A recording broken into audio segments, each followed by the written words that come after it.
Habis. Allah. Kalau saya kat madrasah dulu, waktu saya kecil, ustaz pengarutan dia ketuk meja, semua senyap. Dulu-dulu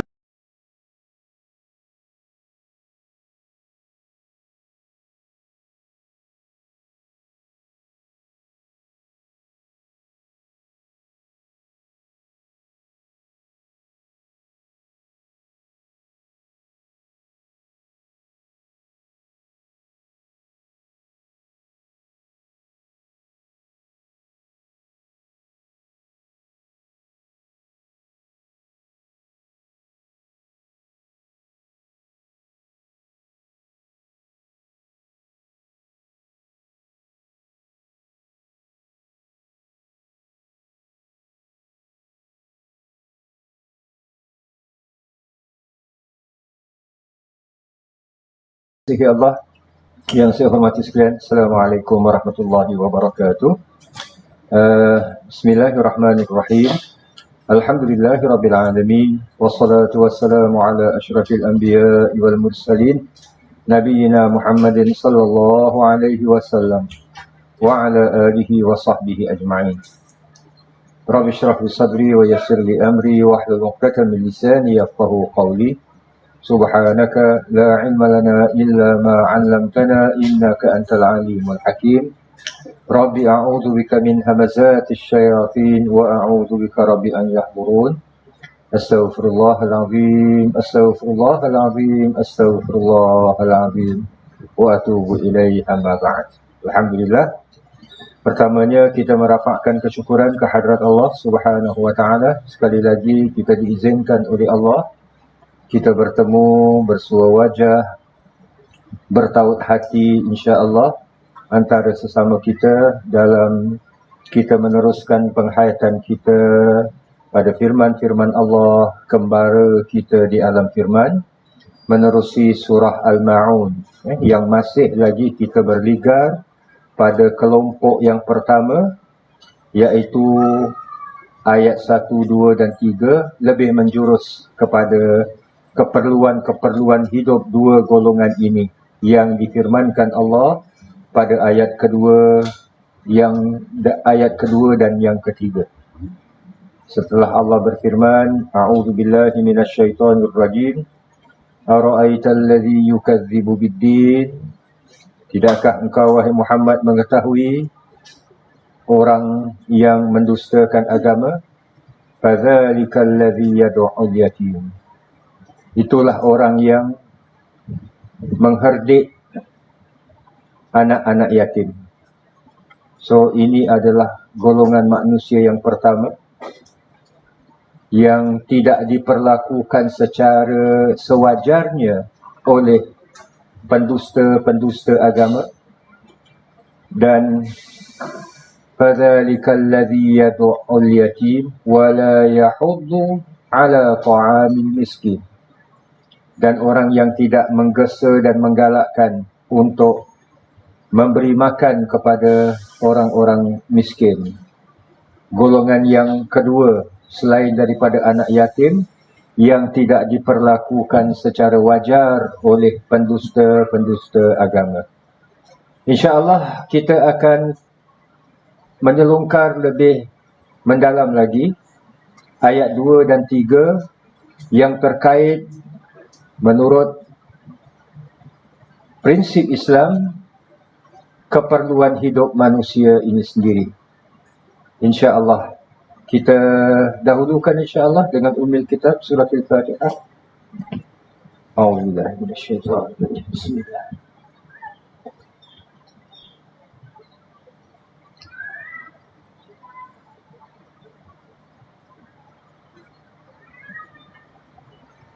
Baik, bismillahirrahmanirrahim.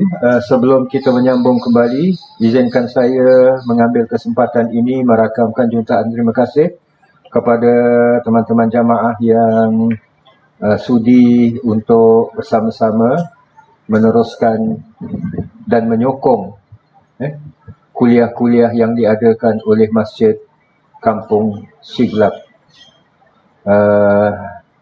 termasuk kuliah kembara kita di alam firman ini. Keduanya, saya juga ingin mengambil kesempatan bagi pihak masjid merakamkan jutaan terima kasih kepada para jamaah, lebih khusus lagi Tuan Haji Rahim kita, Kak Jah kita, Cik Zarida kita, tak lupa juga Cikgu Besar kita dan sebagainya, yang Alhamdulillah membuat kelas ini lebih menjadi kelas yang ada kelas, insyaAllah. Disiapkan, whiteboard dibersihkan, Masya Allah, nampak macam baru, Alhamdulillah, sehingga menyebabkan saya nak menggunakan pun saya segan, dan Alhamdulillah yang lain, sampai tutup kaki meja, jangan sampai terlanggar. Tapi kalau terlanggar apa nak buat, ditutup dengan kain je kan. Okey, ala kulli hal, terima kasih kita ambil kesempatan ini, Alhamdulillah. Baik, izinkan saya menyentuh topik ini. Actually bagi sebahagian daripada kita pernah melaluinya sedikit masa dahulu dalam beberapa surah yang pernah kita laluinya. Namun saya akur sama ada di sini ataupun di luar sana yang sedang menyaksikan kelas kita ini, mengikuti kelas kita ini secara maya, mungkin baru bagi mereka, namun tak mengapa, walaupun ia merupakan bagi yang pernah mengikutinya sebagai macam siaran ulangan, tapi selalu bila ditanya katanya belum. Jadi tak apalah, izinkan saya, insya-Allah. Satu jamaah dirahmati Allah, kita lihat secara overview, secara menyeluruh. Allah adalah Tuhan kita yang Maha Rahman dan Maha Rahim, pemurah, pengasih, penyayang. Allah mengasihi kita, menyayangi kita, kadang-kadang dalam perkara yang kita tidak terjangkau sekalipun, yang tidak pernah kita fikirkan sekalipun. Banyaklah kalau kita nak bawa contoh, sama ada peribadi ataupun dalam kehidupan bermasyarakat dan sebagainya. Tuhan yang Maha Pengasih, yang Maha Penyayang ini, Tuhan ini juga merupakan Tuhan yang Maha Adil. Adalah sifat Allah. Allah ini Tuhan yang Maha Adil. Adilnya ini pula adil yang cukup saksama. Lalu, mengapa ada orang yang sempurna sifatnya, ada yang cacat? Contoh, ada orang yang walhamdulillah sepanjang hayatnya sihat walafiat, tuk-tuk, batuk 3 kali terus meninggal. Ada. Tapi ada orang yang separuh daripada usia hidupnya ini sakit. Di mana keadilan Allah?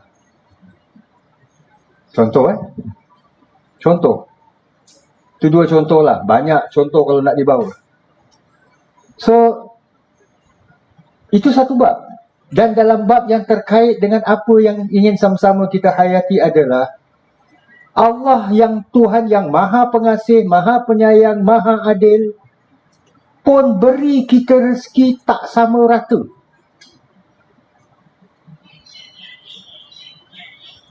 Ada orang yang kerjanya senang bin lenang, tapi dia punya income Masya Allah macam Ismet Ulam Raja. Kalau kita imbas balik, telefon berdering sana, berdering sini, kalau tak boleh bawa kau pikul lah dan sebagainya. Tapi ada orang yang kerjanya Masya Allah macam nak rak.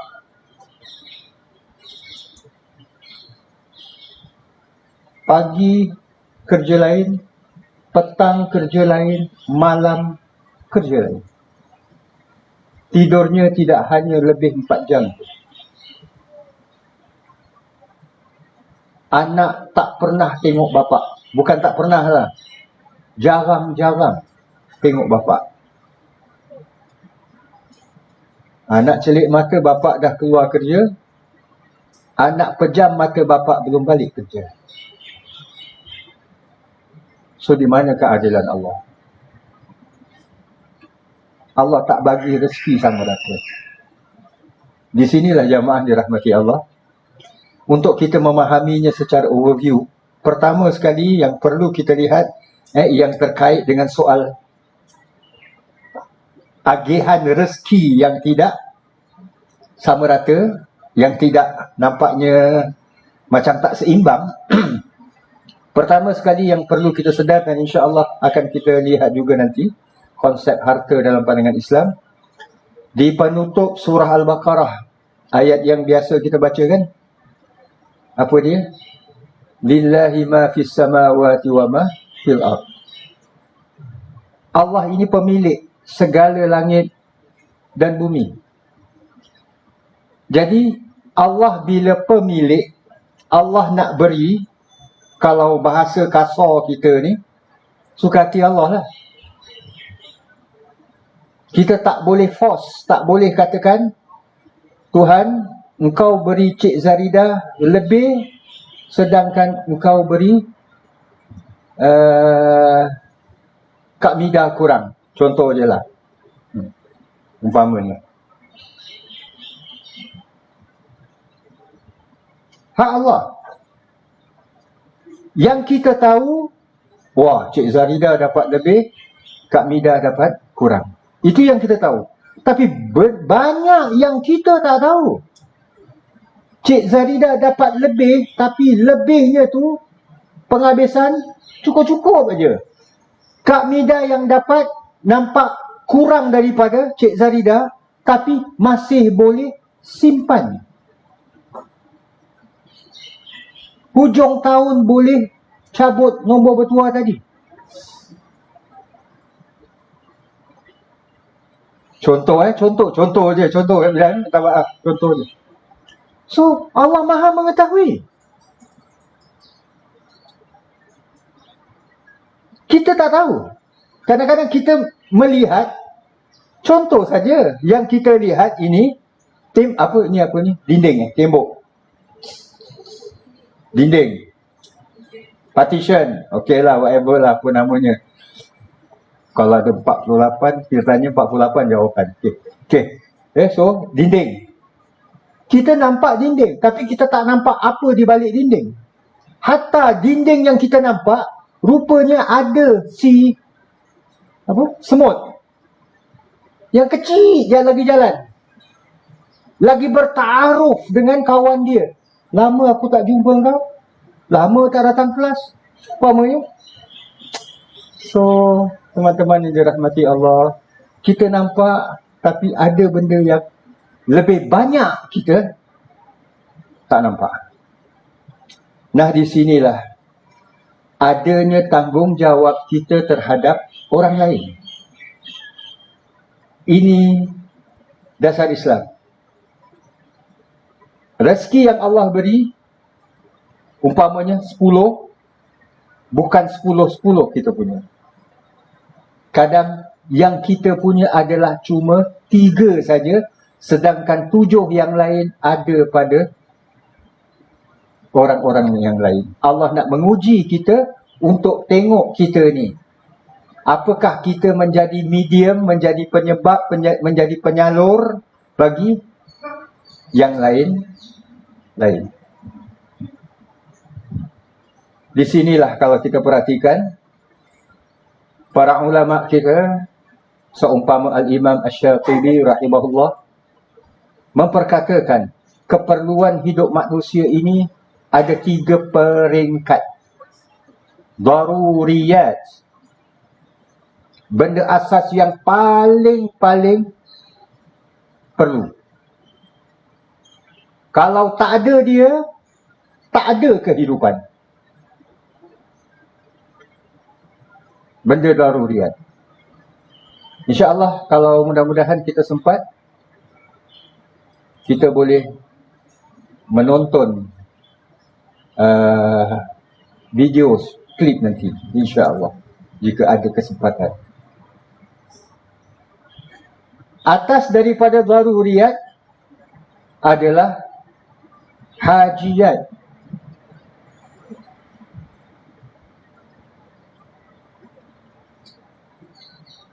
Hajiyat daripada perkataan hajat, di atas sikit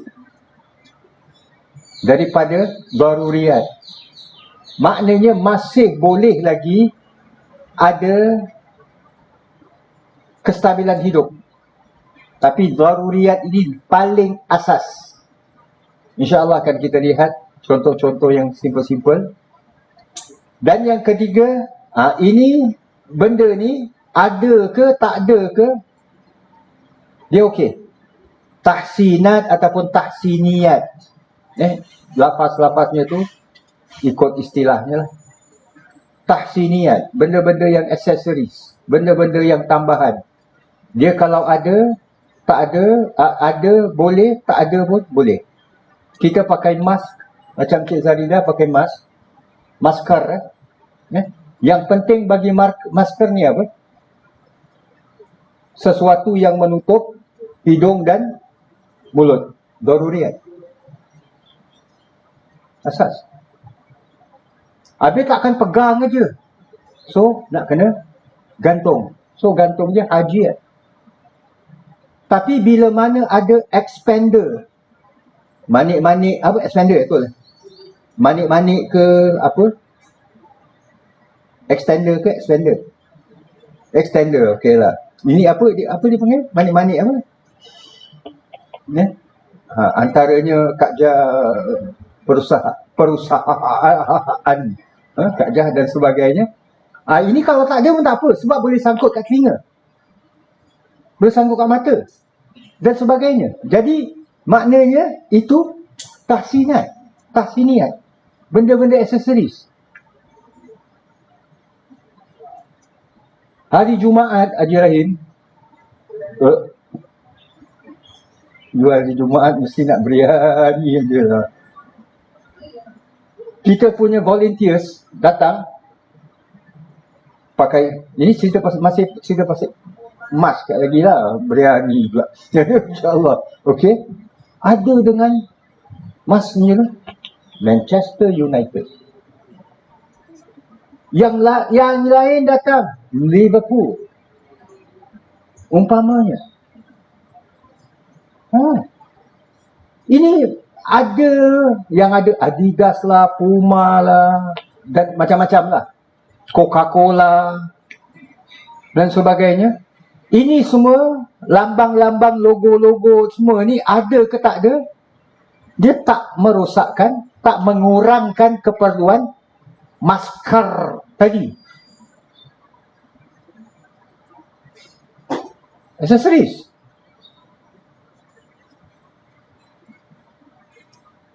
Live streaming yang dibuat, yang penting video dapat capture dan ada keluar suara. Keluar suara. Itu daruriyat. Tapi dengan suaranya sound effect. Bila mana saya menghala ke arah whiteboard yang belum diguna pakai lagi, Ustaz Zubair zoomkan sini dan sebagainya. Itu hajiyat. Sebab orang kalau tengok jauh tak di-zoomkan, ya ke Ustaz tulis macam ni, aku tengok macam sengit je Ustaz sengit ke, dan sebagainya. Umpamanya lah. Tahsiniyat bila mana dalam Zoom itu, bila dah dizoomkan pula pada jari kita tulis. Umpamanya lebih benda-benda aksesoris, tambahan-tambahan. Apa daruriyat pada biryani?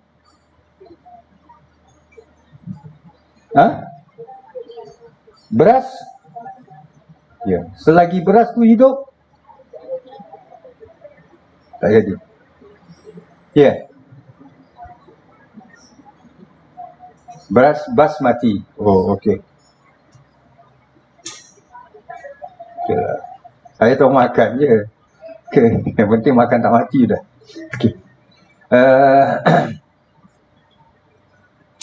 Okey. Apa itu daruriyat? Mesti berasnya basmati. Apa beras lain tak boleh masak biryani ke? Tak boleh. Okey. Fine. Betul daruriyat lah. So, kita dah mula nak memahami. Alhamdulillah. Hajiat bagi biryani ni. Iya ke? Pewarna. Wah. Ini sesuatu yang insya-Allah akan saya timbulkan. Pewarna bagi Cik Ida, Pewarna bagi Cik Ida. Bagi Cik Etun, kambiang. Okey. You want nagori kambiang lah. Okey. Lain, tapi ada orang biryani ikan ber. Dia ada orang biryani udang ber. Biryani rusa, biryani ayam, biryani itik, biryani apa lagi? Biryani cicak dan sebagainya. Jadi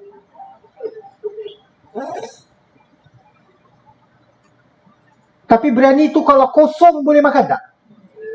Boleh. Minyaknya tak dapat. So hajiat. Kalau udang ada minyak. Okey lah. Nanti jadi kelas masak pula. Tahsiniat atau tahsinat pada biryani ni. Kalau makan mesti dengan acar, dengan dalca. Betul.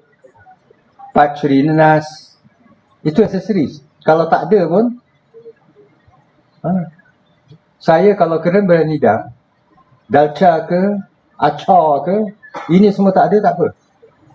Umpamanya lah, saya dengan biryani dam, terus dihaji, naik dah. So jadi, kita lihat Alhamdulillah.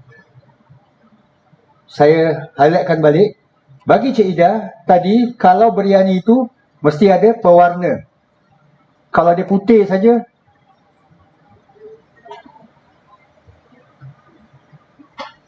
Haji Aitun katanya mesti kambing. So maknanya dalam hal hajiat ini, daruriyat semua sepakatan, bersepakat. Ini benda yang paling genting. Tapi hajiat mungkin bagi orang dia turun daruriyat. Dia penting. Bagi Haji Aitun, kambing tu termasuk daruriyat. Umpamanya. Tapi bagi Cik Ida, coloring tu, warna, dia jadi hajiat. Hari ini beliau masak biryani taruh warna apa? Saffron, okey. Warna apa?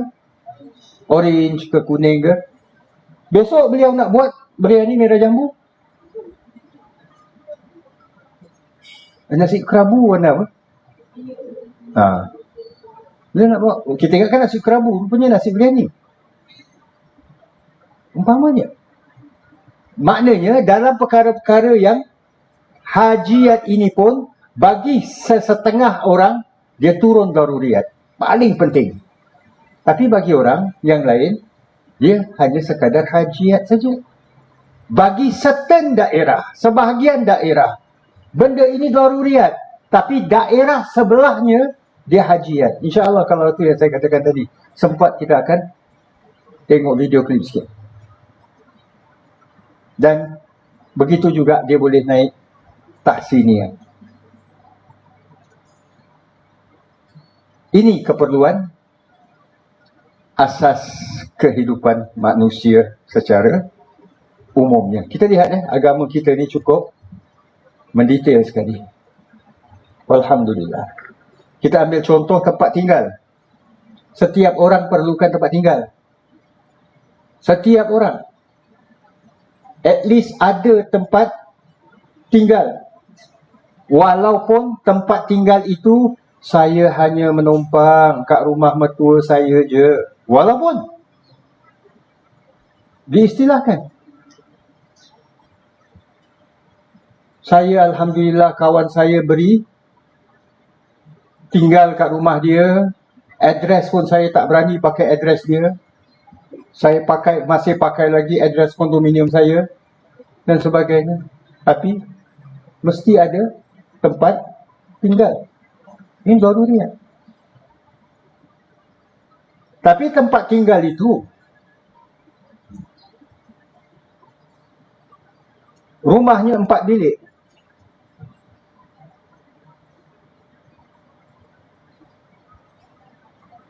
Untuk 6 beranak. Masih boleh rumah 3 bilik tak untuk 6 beranak? 2 bilik? Sebilik? 1 bilik lah. 6 beranak. Boleh. Kajian di Singapura memang ada Singaporean yang tinggal macam tu ke? 6 beranak. Kadang 2 family. Tak tahu macam mana mereka bagi.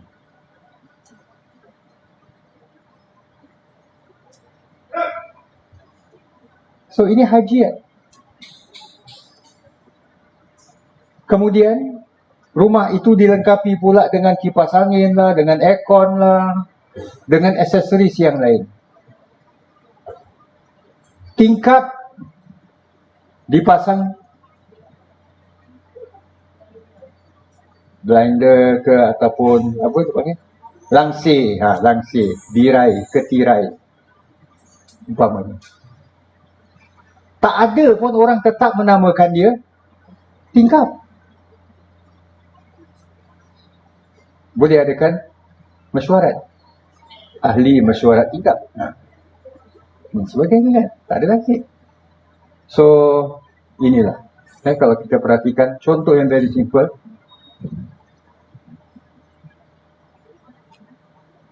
Okey. Daripada situlah kita lihat agama kita ini banyak dikupaskan dengan panjang lebar, Masya Allah, oleh imam-imam dalam bahagian usul-usul fikih dan sebagainya, qawaid fiqhiyah, sebagainya, berhubung dengan maqasid syariah. Kita dah maklum secara umum, sesuatu syariat dalam agama kita, 2 dasarnya. Apa dia? 2 dasarnya. Saya baik bukan periksa. Dasar pertama adalah untuk mendapat manfaat, meraih manfaat. Kedua, mengelak dan menolak mudarat. Ini syariat. Ini 2 dasar. Bila Allah wajibkan kita mendirikan solat, sama ada dasar syariat ini wajib ke, haram ke, makruh dan sebagainya, dia adalah untuk kita memperoleh manfaat, faedah ataupun menolak mudarat, kepayahan, kesusahan dan sebagainya. Ini dasarnya. Namun dalam maqasid syariah ini, ia terbina untuk menciptakan dasar-dasar yang tadi ini. Sama ada daruriyat ataupun hajiat ataupun tahsiniyat. Cuma urutannya terbalik sebab saya perlukan space untuk daruriyat. Kalau kita perhatikan,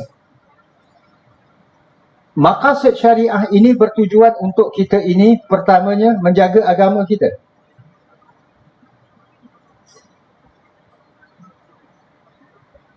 Kedua, nyawa kita. Hifzun nafs. Ketiga, untuk menjaga akal. Allah wajibkan kita sesuatu, Allah haramkan kita sesuatu, antara lain tujuan untuk menjaga akal. Sebab ini yang membezakan kita daripada makhluk Allah yang lain. untuk menjaga akal kita. Kemudian untuk menjaga keturunan, nasab, dan yang terakhirnya, yang kelimanya adalah untuk menjaga harta. Bila disebut daruriyat, walaupun yang paling atas menjaga agama, tapi dalam sebahagian situasi di mana kadang-kadang nyawa lebih berharga, maka dinaikkan menjaga nyawa itu daripada menjaga agama. Contoh, apabila Ammar bin Yasir, kan, dipaksa, engkau nak buat pengakuan ataupun tidak, yang engkau ni akan tinggalkan agama Muhammad. Kalau kau tak nak, engkau akan mengalami nasib sama seperti ayahmu Yasir dan ibumu Sumayyah. Ammar, anak muda yang dalam keadaan terdesak macam tu, dia mengaku, yalah, aku ikut, aku akan tinggalkan agama Muhammad. So, demi menjaga nyawa dia. Pada ketika itu, nyawa paling atas. Sebab kesilapan macam ini boleh bertaubat. Sebab itu bila mana selepas kejadian ini, beliau bertemu dengan Rasulullah SAW, tanyakan, Rasulullah SAW menjelaskan bahawa apa yang beliau buat ini tidak salah. Lantaran itulah turunnya firman Allah Subhanahu wa ta'ala, mengiyakan apa yang dibuat oleh Ammar. Itu tadi. Kadang-kadang dalam bab menjaga, umpamanya menjaga akal ni lebih atas daripada menjaga nyawa. Naik. Ini semua lihat kepada kondisi, keperluan, keadaan kondisi lebih kurang dan sebagainya. Kenapa kita solat berjarak? Solat berjamaah kat masjid lagi. Imam sebelum mendirikan solat, sawu sufufakum, ratakan barisan kamu. Tapi imam tak boleh pelajak kata rapat-rapat, sebab memang nak kena jarak 1 meter. Kenapa? Kita menggadaikan kebiasaan agama kita demi menjaga nyawa. Whatever. So kita lihat ya, di sini ia berdasarkan ini semua. Berdasarkan kepada keperluan-keperluan, kondisi-kondisi yang tertentu. Ini tak ada dalam apa yang saya pernah perkongsikan dalam ini. Sebab pastinya ini saya tambah pagi tadi. Tak ada dalam notes. Hubungan antara ketiga jenis dan tingkatan keperluan dan perlindungan. Kita katakan tadi anak yatim, sebelum ni anak yatim perlu kepada ini semua. Dalam isu daruriyat, hajiat dan tahsinat. Ini saya petik daripada Al-Imam Asy-Syatibi rahimahullah. Daruriyat adalah dasar bagi hajiat dan tahsiniat. Ini kita dah maklumlah, dia dasar sekali. Dia paling bawah, paling perlu. Maknanya kalau Haji Ahmad perlu, saya juga perlu, Haji Rahim juga perlu, Hajah Nuraini juga perlu, semua orang perlu.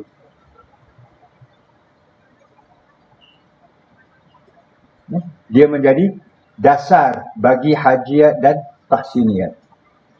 Kedua, kerosakan daruriyat akan menyebabkan kerosakan seluruh hajiat dan tahsiniat. Ya, sebab biasa.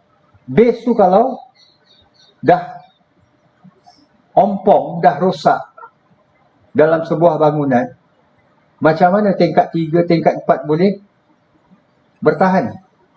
Collapse lah. Kan? Ini lumrah.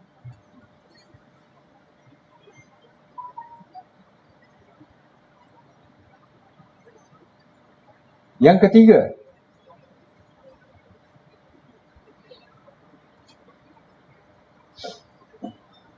kerosakan hajiat dan tahsiniat tidak akan menyebabkan kerosakan daruriyat. Sebaliknya lah kan, daripada yang kedua. Dia benda, sekarang ni tingkat 3 rosak. Perlu kita upgradekan, perbetulkan tingkat 1 ke? Tak payah. Benda tahsiniat, tingkap MPH ni nampaknya perlu diganti. Apakah kita perlu ganti semua tingkap-tingkap di tingkat bawah? Ataupun semua tingkap-tingkap yang lain? Cuma rosak yang ini je. Tak boleh. Nak adakan mesyuarat pun tak boleh.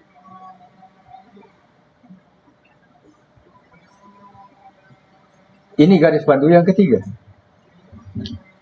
Yang keempat. Ini Al-Imam Asy-Syatibi. Kerosakan seluruh hajiat dan tahsiniat akan mengakibatkan kerosakan sebahagian daruriyat. Maknanya, sebahagian ni part. Dia takkan merosakkan seluruhnya. Umpamanya, sebagai contoh, rumah saya tak ada kipas angin, apatah lagi aircon. Kalau panas, bukan main punya, menyirap darah-darah. Panas. Sedangkan kipas angin, aircon, tahsiniat, aksesoris bagi sebuah rumah. Kalau tak ada pun masih boleh hidup tak? Boleh. Berapa ramai orang menggunakan kipas-kipas. Jadi bukan kipas angin, kipas-kipas tu. Benda aksesoris. Sekarang tak ada pada saya, apakah dia boleh turun kepada daruriyat?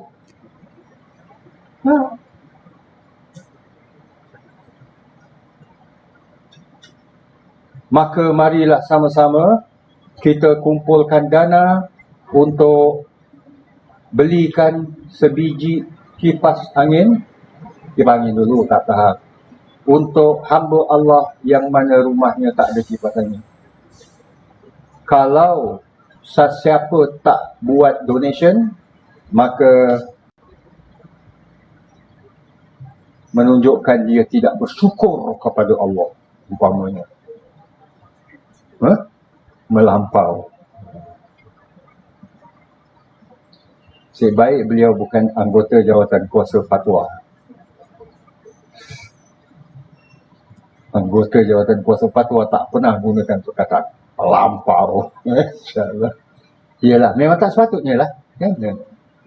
Dan yang kelimanya adalah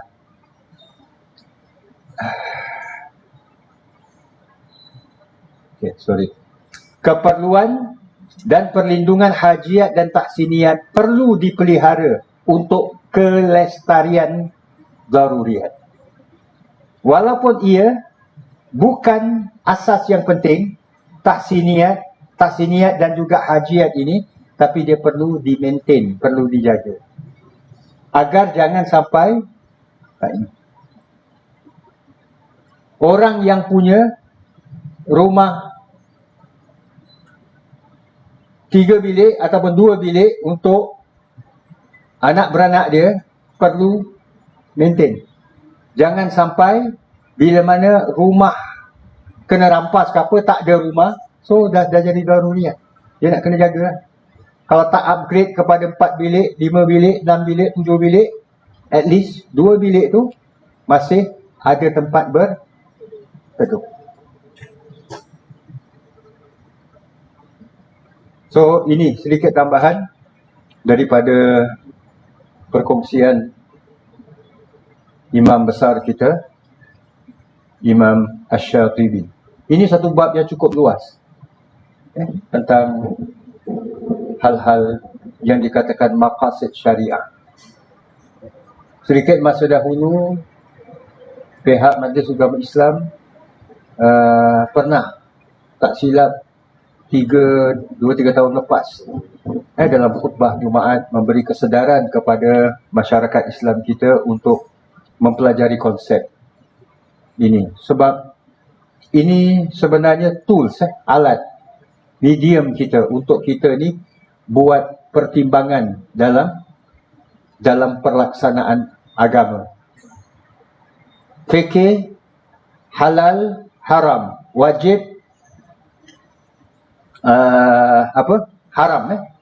Umpamanya, ini boleh buat, ini tak boleh buat. Tapi bagaimana kita nak buat, dalam keadaan macam mana kita buat ini yang boleh kita sesuaikan.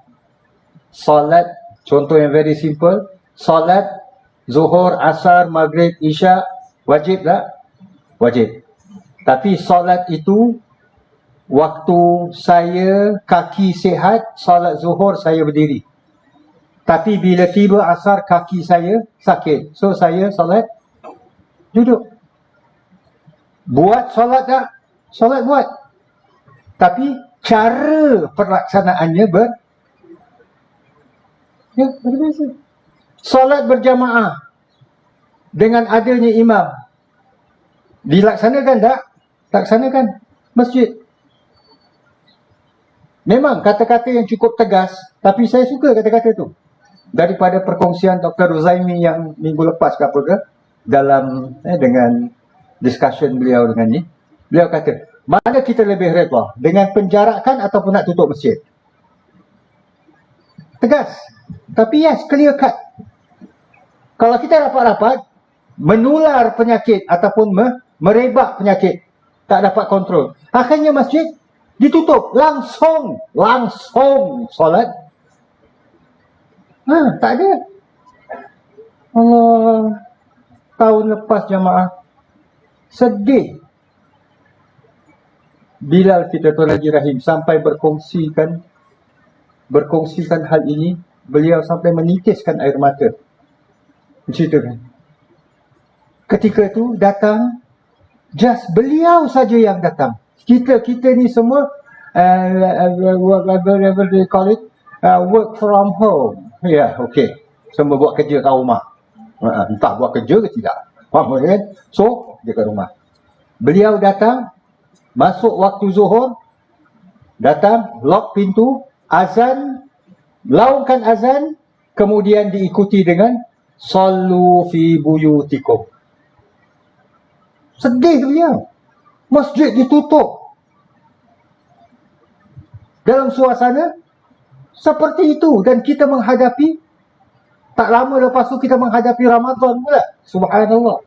Jadi jamaah, kalau kita perhatikan, ini pelaksanaan sesuatu hukum ni, dia bukan hanya just do it, buat saja, tapi dalam nak buat, nak melaksanakan itu perlu ada pertimbangan. Inilah keperluannya kita memahami secara umum konsep maqasid syariah itu sendiri.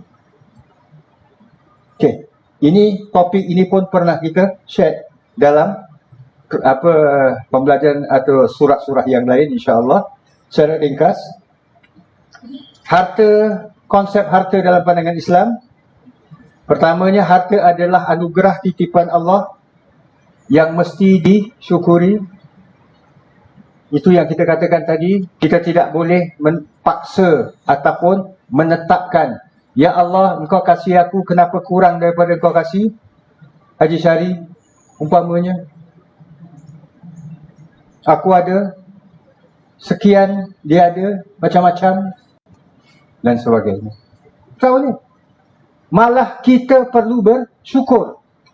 Paling tidak pun kita ada satu, yang ada orang ada tak sampai satu.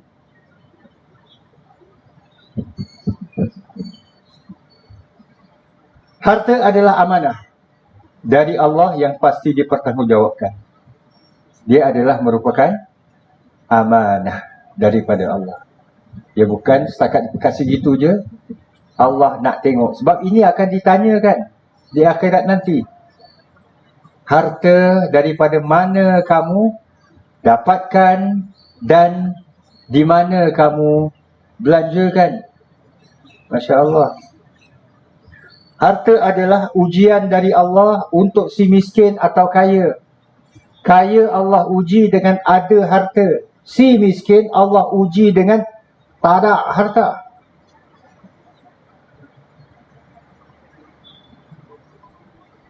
Harta adalah hiasan hidup sebagai wasilah untuk ibadah. Dengan adanya harta kita dapat, umpamanya lah, contoh ada motor ke ada kereta, kita dapat gunakan untuk pergi masjid. Contoh aja. Kalau tak ada kan nak kena naik bas. Kalau naik motor 10 minit dah sampai. Naik kereta 15 minit sampai. Kalau naik bas mungkin setengah jam, mungkin 45 minit baru sampai. Kadang-kadang tak sampai. Inilah kalau kita perhatikan surah Ad-Duha. Tak silap saya waktu kita perkatakan surah Ad-Duha, salah satunya kita perkatakan konsep harta ni. Wa amma bi ni'mati rabbika fahaddits. Adapun nikmat Tuhanmu termasuk juga harta, maka hendaklah engkau sebut-sebutkan dan zahirkan sebagai tanda bersyukur. Khuz min amwalihim sadaqatan tutahhiruhum wa tuzakkihim biha. Ambillah sebahagian dari harta mereka menjadi sedekah supaya dengannya engkau bersihkan mereka dari dosa dan mensucikan mereka dari akhlak yang buruk. Nabi SAW pernah berpesan kepada Muaz bin Jabal sewaktu mengutuskan beliau ke Yaman untuk mengajar penduduk Yaman tentang Islam. Inilah, perintahkan mereka mendirikan solat. Bila mereka mengucap 2 kalimah syahadah, kalau mereka dah okey, ajarkan mereka tentang solat.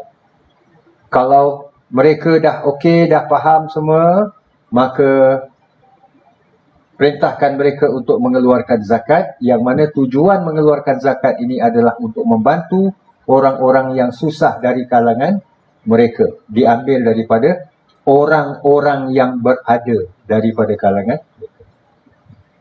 Firman Allah di ayat 10 dan 11 dari surah As-Saff, Ya ayyuhalladzina amanu hal adullukum ala tijaratin tunjikum min azabin alim. Wahai orang-orang yang beriman, mahukah aku tunjukkan sesuatu perniagaan, ala tijarah, perniagaan yang boleh tunjikum, menyelamatkan kamu, min azabin alim, daripada azab yang teramat pedih, tidak terperi sakitnya. Tu'minuna billah. Ini pertama sekali, kamu beriman dengan Allah, wa rasulihi, dan rasulnya, wa tujahiduna, dan kamu berjihad, fi sabilillah, di jalan Allah, bi amwalikum. Ini yang pertama disebutkan, dengan harta benda kamu. Wa anfusikum, dan juga jiwa raga kamu. Ada orang berjihad dengan jiwa raga, tapi ada orang berjihad dengan harta. Tapi ada orang berjihad dengan jiwa raga dan harta. Tapi antara jiwa raga dengan harta tu, pada ayat 11 surah As-Saff ini, Allah mendahulukan harta. Sebab Allah Maha mengetahui manusia ni tentang harta. Kau tengok ni, aku nak ni. Kau tengok tu, aku nak tu. Nasib baik kau panas. Kalau kau tak panas, engkau pun aku kebas. So, itu manusia. Sifat manusia terhadap harta. Kalau diberikan ada padanya segunung Uhud, harta tu, dia akan mengharapkan gunung yang kedua, gunung yang ketiga, dan seterusnya. So, Kesimpulan daripada ayat 2 dan 3, insya-Allah maknanya minggu hadapan dengan izin Allah mudah-mudahan kita akan berpindah ke part yang kedua, yang menurut sebahagian ulama kita ia diturunkan di Madinah berhubung dengan fawailul lil musallin, ayat insya-Allah. Jadi sebelum itu, kesimpulan ayat 2 dan 3, manusia ini tidak sama dalam mendapat rezeki kurniaan Allah. Ada yang kurang, ada yang lebih.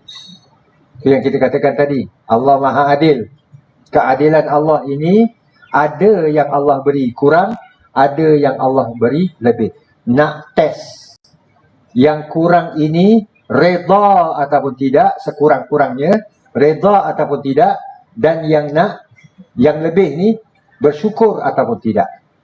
Dan konsep bersyukur ini adalah dengan berkongsi kelebihan yang ada padanya.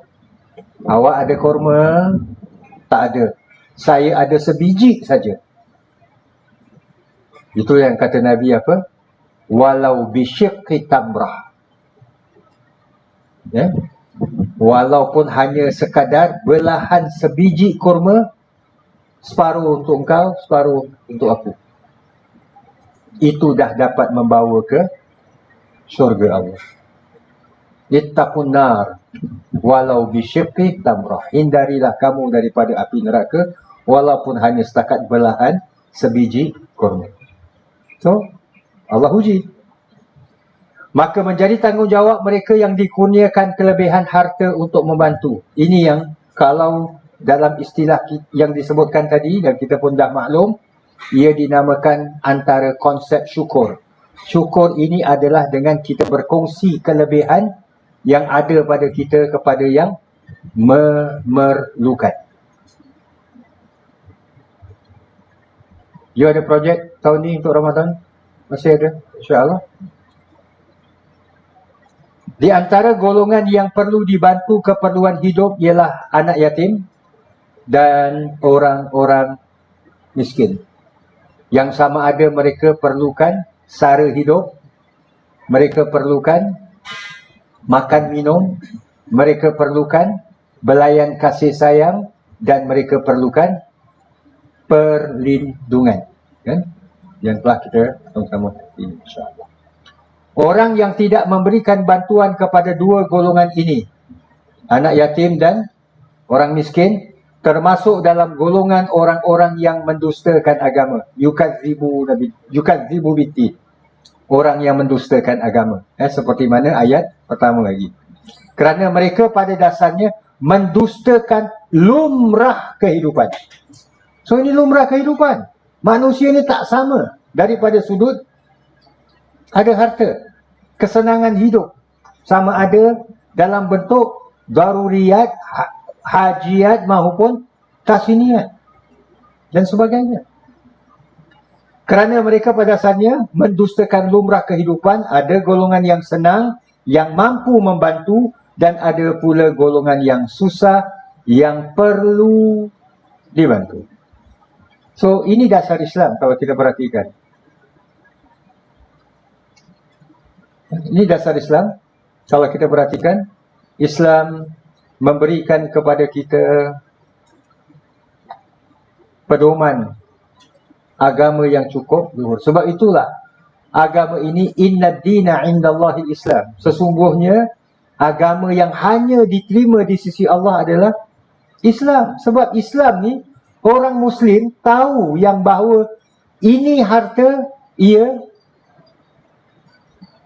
tidak memiliki sepenuhnya.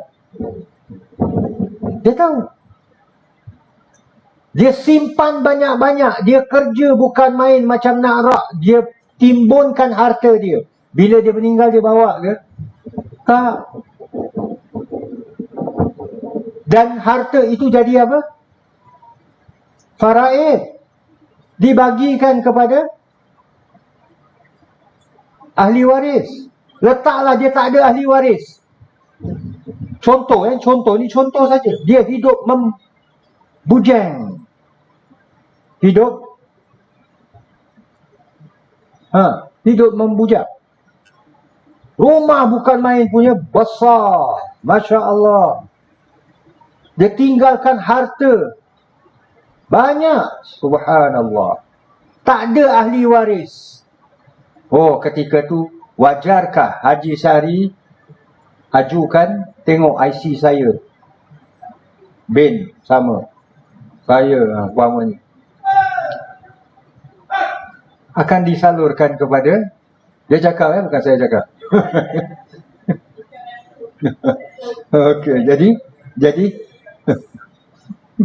akhirnya disalurkan Baitul Mal untuk dimanfaatkan oleh masyarakat, orang-orang yang memerlukan. Lihat, rasanya cantiknya agama kita ini, Masya Allah. Contoh pendusta agama, Ibn Abbas berkata ia turun kepada Al-As bin Wa'il As-Sahmi. Siapa Al-As bin Wa'il As-Sahmi? Bapa kepada Amr bin Al-As. Orang yang pernah kita ceritakan, yang pernah dalam surah Yasin kan, dia kata, siapa yang dapat menghidupkan balik tulang belulang yang dah reput ini? Man yuhyil 'idhama wa hiya ramim. So, kata-kata yang dia gunakan itu Al-Quran quote, sehingga Allah firmankan, qul yuhyiha alladhi ansha'aha awwala marrah wa huwa likulli khalqin 'alim. As-Sudi pula berkata, ia diturunkan kepada Al-Walid bin Al-Mughirah. Siapa Al-Walid bin Al-Mughirah? Bapa kepada Khalid bin Al-Walid. Kalau tadi yang pertama ni, Al-As bapa kepada Amr bin Al-As. Yang ini bapa kepada Khalid bin Al-Walid. Kita lihat walaupun bapa-bapa jenis penentang-penentang agama, tapi kita lihat anak-anak merupakan pejuang-pejuang agama. Masya Allah. Ada yang berpendapat ia diturunkan kepada Abu Jahal. Abu Jahal. Siapa Abu Jahal? Kawan saya lah. Abu Jahal, Abul Hakam, Amr bin Hisham, kan? Yang Nabi sampai pernah berdoa, Allahumma izal islami bi ahadil umarain. Salah satu di antara dua Umar, Umar ibn Khattab ataupun Amr bin Hisham. So Amr bin Hisham inilah Abu Jahal. Beliau, Abu Jahal ni sama tak dengan Abu Lahab? Pernah hal ini sedikit masa dahulu dibangkitkan. Apakah orang yang sama si Abu Jahal dengan Abu Lahab? Tak, dia tak. Dia dua personality yang berbeza, walaupun kedua-duanya sama penentang-penentang Nabi Muhammad. Beliau ada seorang anak yatim. Anak yatim ini adalah anak kepada kawan baik dia. Kawan baik dia ni pernah mengamanahkan kepada dia untuk kalaulah sekiranya aku dah tak ada, aku meninggal, so engkau tolonglah jadi pengamanah. Dia boleh, kata dia. Pada suatu hari dalam keadaan yang tidak berbaju, dia dah meninggal, si anak yatim ini datang meminta sedikit harta kepunyaannya sendiri yang ditinggalkan oleh ayahnya lah, dari Abu Jahal. Lantas Abu Jahal menolak anak yatim tersebut ke tepi. Yadu'ul yatim. Dia herdik, dia tolak. Pergi main jauh-jauh. Pamuhnya lah. Kalau itu dialog yang diguna pakai. So inilah antara lain. InsyaAllah. Manakala Ibn Juraji berkata, ia diturunkan kepada Abu Sufyan. Menurut riwayat, Abu Sufyan menyembelih unta setiap minggu. Abu Sufyan. Abu Sufyan? Siapa tak kenal dia? Abu Sufyan bin Harb. Kira termasuk bapa mertua Nabi. Tapi Abu Sufyan, penghujung hayatnya beliau Islam, insya-Allah. Abu Sufyan menyembelih unta setiap minggu, maka datanglah anak yatim meminta sebahagian daripadanya. Ini waktu dia ni kafir lah, belum masuk Islam. Beliau masuk Islam bila? Tahun ke-10. Sejurus sebelum Fathu Makkah. Tahun ke-8, Beliau lantas mengetuk anak yatim tersebut dengan tongkatnya. Abu Sufyan ni selalu gunakan tongkat.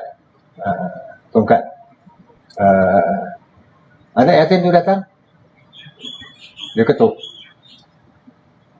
ketuk. Saya baik kalau kena makcik-makcik lagi masak dengan senduk, ketuk. So inilah antara lain. InsyaAllah kita akan berpindah ke bahagian yang kedua pula, ayat 4 dan 5 dan seterusnya, insyaAllah. Okey, kita berhenti kat sini dulu, insyaAllah. Ada soalan? Saya tadi rasa ini saya nak mengambil daripada YouTube.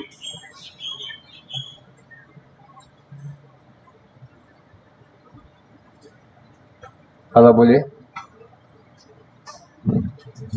daripada dokumentari Indonesiaku yang pernah saya kongsikan. Dia ada siri,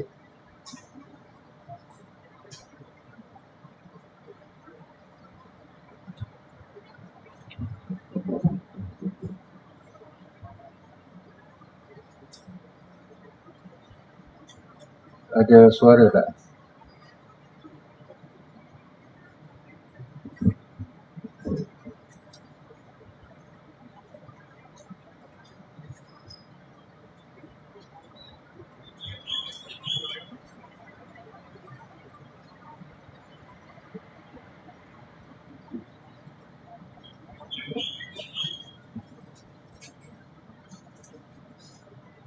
Tak ada volume saya.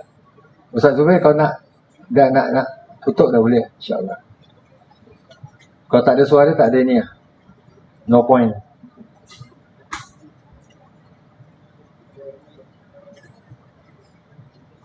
Apa dia? Oh, tengok kat rumah. Okey, boleh lah. Okey lah, insyaAllah. Okey lah, kalau demikian dah difatwakan, insyaAllah kita terima. Terima kasih.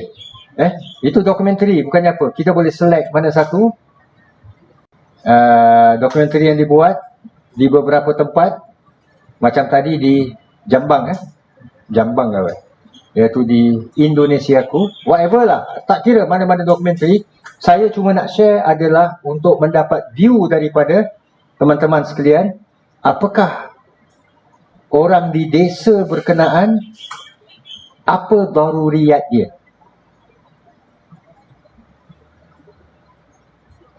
Apakah daruriyat dia tanam tanaman, beras ke apa ke, barang-barang makan, ataupun prasarana transportation dia, ataupun wang.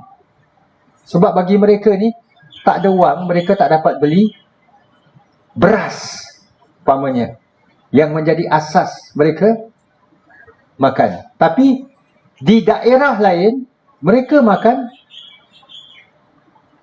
apa? Makan ubi. Makan ubi.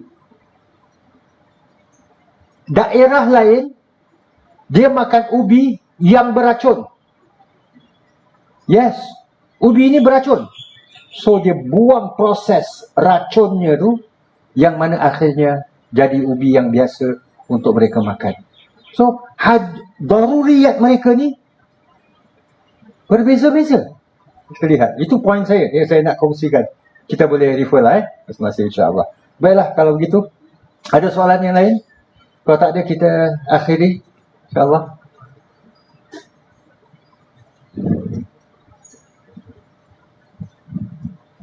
Baik, kalau tak ada, kita berhenti di sini. Alhamdulillah, terima kasih banyak di atas kesudian bersama.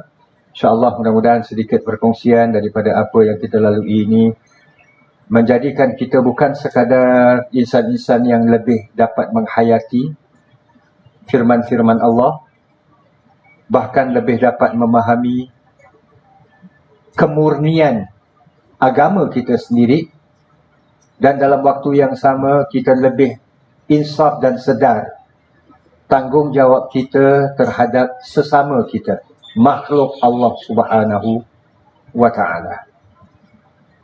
Dalam istilah Islam tidak ada hidup nafsi-nafsi. Tidak ada. Lu punya nasib, wa punya nasib. Lu makan, lu punya nasib, wa makan, wa punya nasib. Sebab akhirnya nasib kita di akhirat kelak kadang tergantung kepada seorang. Harta yang kita tinggalkan, macam saya beri contoh tadi, orang ni banyak harta dan sebagainya. Tapi rupanya ada orang-orang yang lain yang dia berhutang. So sebelum difaraidkan harta dia, nak kena settlekan hutang dulu. Yes, kita lihat. Maha suci Allah, maha indahnya agama kita. Terima kasih sekali lagi atas kesudian hadir bersama-sama. Yuk kita akhiri dengan tasbih kafarah dan surah Wal-Asr, insyaAllah. Bismillahirrahmanirrahim. Subhanakallahumma bihamdika asyhadu an la ilaha illa anta astaghfiruka wa atubu ilaik. A'udzu billahi minasy syaithanir rajim. Bismillahirrahmanirrahim. Wal 'asri innal insana lafi khusrin illa alladziina aamanu wa 'amilus shalihaati wa tawassaw bil haqqi wa tawassaw bis sabr. Shadaqallahul 'azim. Aqulu qawli hadza wa astaghfirullahal 'azim li wa lakum wa lisa'iril muslimin. Wassalamu alaikum warahmatullahi wabarakatuh. Terima kasih.